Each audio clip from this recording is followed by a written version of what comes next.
dia dengan upaya besar ingin mendapatkan petunjuk, tapi kata Allah dia sesat, pasti dia akan sesat. Artinya apa di sini jamaah?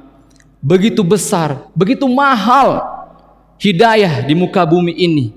Untuk itu sama-sama saya menasihati khotib pribadi dan para jamaah semua, mari kita jemput hidayah dan tingkatkan ketakwaan setiap harinya, wabil khusus di hari Jumat ini.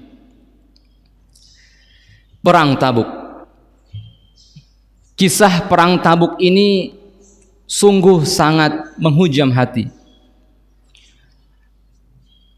Ahli mufasir, ahli sejarah telah membagi 3 kisah perang Tabuk ini. Yang pertama, Ghazwatul Tabuk, Ghazwatul Usra, dan Ghazwatul Fatihah. Ghazwatul Tabuk, daerah Tabuk ada di daerah arah utara Madinah dan Mekah. Jika perjalanan itu pada saat zaman Nabi, jangka waktunya 3 bulan, dan saat ini sudah ada tol, mungkin 1 pekan. Daerah Tabuk ini saat itu sedang dikuasai oleh Romawi, Raja Heraklius. Padahal Nabi Muhammad dan para sahabatnya baru selesai melaksanakan perintah di perang Mu'tah dan kisah Fatu Mekah di 8 Hijriah serta pengepungan di Taif, sehingga ketika ada perintah di perang Tabuk ini, Nabi Muhammad bersiap untuk melaksanakannya. Walaupun apa? Sumber daya habis, tenaga habis, karena di perang Mu'tah, Fatu Mekah, dan di Taif sudah habis-habisan Nabi dan sahabatnya. Refleksi pada saat ini kita, bahwasannya apapun kesibukan kita, apapun kita tak bisa sempat ke masjid atau apa, tapi jika Allah sudah memberikan amanah kita untuk aktif ke masjid, untuk mendapatkan amanah dakwah, bismillah, jalankan. Itu adalah salah satu keberkahan Allah, insya Allah. Karena sudah diterangkan dan sudah dijelaskan dan sudah memberikan bukti para sahabat dan Nabi. Ketika di perang Tabuk, walaupun beliau habis-habisan dan pada akhirnya menjalankan perang Tabuk, sampai di sana tidak ada perang, tapi Nabi Muhammad Allah izinkan menang.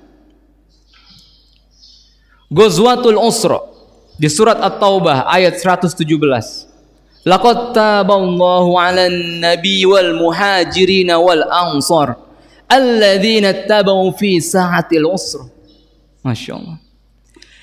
Yang kita bisa garis bawahi, alladzina tabau fi sa'atil usra, orang-orang yang berada di jalan Allah bersama Nabi di masa-masa sulit. Yang tadi disampaikan, sudah habis sumber daya, musim kemarau, perjalanan panjang, tapi perintah Allah untuk berjalan menuju Tabuk harus kita jalankan. Artinya apa di sini? Laqad taballah, sungguh Allah menerima taubat kita. Jadi ketika kita saat ini merasa aktif di masjid, aktif di komunitas dakwah, walaupun lingkungannya sedikit, tapi di situ sumber ampunan Allah. Dan kita sebagai kepala keluarga pintar berdakwah di mimbar, pintar berdakwah di umum, tapi kita tidak pintar menasihati istri dan anak, itu bukan sumber ampunan Allah. Ketika ada orang yang tidak bisa berdakwah di mimbar, ada orang yang tidak bisa berdakwah di masjid-masjid, tapi mereka bisa masuk kerana orang-orang pezina, mabuk itu sumber ampunan Allah. Artinya apa para jamaah? Instrumen-instrumen ampunan Allah itu sangat luas.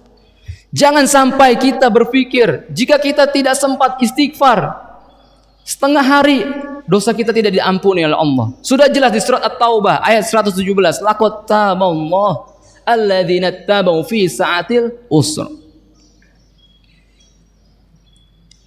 Yang ketiga, para jamaah rahimakumullah, Ghazwatul Fatihah. Ghazwatul Fatihah ini merupakan sistem terbaik dari Allah untuk kita jalankan saat ini. Kisah terbaik yang Allah hadirkan kepada kita agar kita bisa menjalankan kehidupan dengan sebaik-baiknya.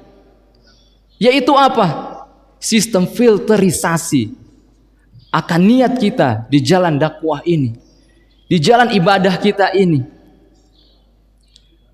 Sebagaimana sahabat di surat At-Taubah ayat selanjutnya, wa ala salasatan ladzina khulifu hatta idza daqat alaihimul ardu bima rahubat wa daqat alaihim anfusuhum wa zannu. Ada 3 sahabat, yaitu Ka'ab bin Malik, Hilal bin Umayyah, Murarah bin Al-Rabi. Mereka ketiganya karena sudah melihat ada hasil panen ataupun panen akan tiba, karena sudah kemarau panjang dan sudah melihat habis-habisan pasukan Islam dari perang Mu'tah, Fatu Mekah, dan dakwah di Taif. Pada akhirnya mereka ketiga berpaling dari ajakan dakwah Nabi Muhammad sallallahu alaihi wasallam. Singkatnya, Nabi Muhammad menjalankan dakwah ke Tabuk selama 3 bulan dan tiba di Madinah kembali. Seharusnya Ka'ab bin Malik bisa saja menghindar dari Nabi dan tidak membahas akan tidak keikutsertaannya ke dakwahnya di Tabuk. Tapi lagi-lagi di surat At-Taubah ayat 118, Masya Allah, daqat alaihim, dosa itu berat di hati para jemaah. Sudah 3 bulan lamanya, daqat alaihim. Akhirnya Ka'ab bin Malik bertemu dengan Nabi Muhammad sallallahu alaihi wasallam. Ya Nabi, memang saya tidak ada uzur untuk tidak ikut ke Tabuk. Tapi jika saya izin bersama kepada engkau, pasti saya tidak akan diizinkan. Dan pada saat itu Nabi Muhammad mendiamkan Ka'ab bin Malik selama 50 hari. Masya Allah, begitu beratnya dosa di hati.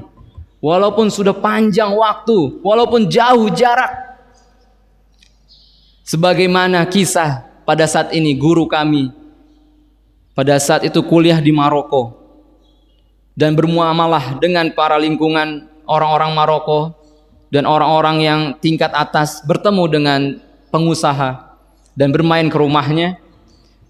Tiba-tiba kaget guru kami, Masya Allah, antum banyak sekali selir-selirnya. Nauzubillah, summa nauzubillah. Gimana rasanya? Apa yang disampaikan pengusaha tersebut? Saya habis melakukan zina ke selir-selir saya caci maki, saya pukul, saya kata-katain. Kenapa? Karena saya ingat istri dan anak-anak saya. Daqat alaihim. Apapun itu dosa, apapun itu maksiat, tidak enak di hati para jemaah. Barakallahu li wa lakum fil Qur'anil azim wa nafa'ani wa iyyakum bima fihi minal ayati wa dzikril hakim wa taqabbal minni wa minkum tilawatahu innahu was-sami'un 'alim.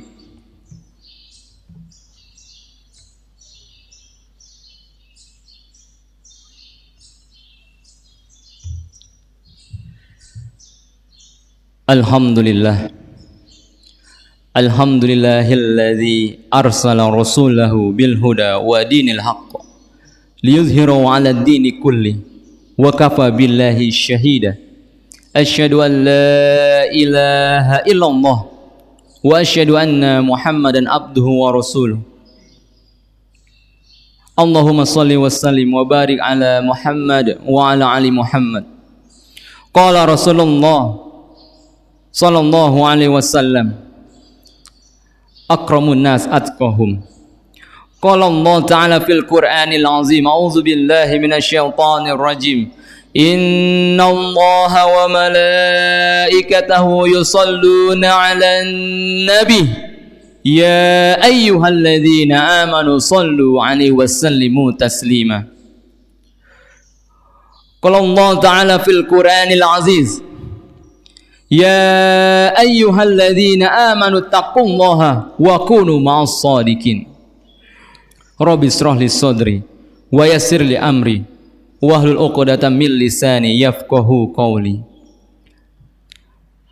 اللهم صل على سيدنا محمد وعلى آل سيدنا محمد كما صليت على سيدنا إبراهيم وعلى آل سيدنا إبراهيم وبارك على سيدنا محمد وعلى آل سيدنا محمد كما باركت على سيدنا إبراهيم وعلى آل سيدنا إبراهيم في العالمين إنك حميد مجيد وارض الله عن سادتنا أبي بكر وعمر وعثمان وعلي وعن الصحابة أجمعين وعن التابعين وتابعين بإحسان إلى يوم الدين سبحان ربك رب العزة عما يصفون وسلام على المرسلين والحمد لله رب العالمين اللهم اغفر للمسلمين والمسلمات والمؤمنين والمؤمنات الأحياء من الأموات إنك أنت السميع العليم اللهم إننا أسألك علما نافعا ورزقا طيبا وعملا متقبلا رب اغفر لنا ولوالدينا وارحمهما كما ربونا صغارا رب هب لنا من الصالحين رب هب لنا من الصالحين اللهم إننا أسألك سلامة في الدين وعافية في الجسد وزيادة في العلم وبركة في الرزق وتوبة قبل الموت ومغفرة بعد الموت اللهم هون علينا في سكرات الموت وجنة من النار والعفو عند الحساب اللهم إننا أسألك والتقى والغنى والعفاف اللهم إننا نعوذ بك من الكفر والفقر وأعوذ بك من عذاب القبر لا إله إلا أنت ربنا هب لنا من أزواجنا وذرياتنا قرة أعين واجعلنا للمتقين إماما ربنا آتنا في الدنيا حسنة وفي الآخرة حسنة وقنا عذاب النار عباد الله أقيموا الصلاة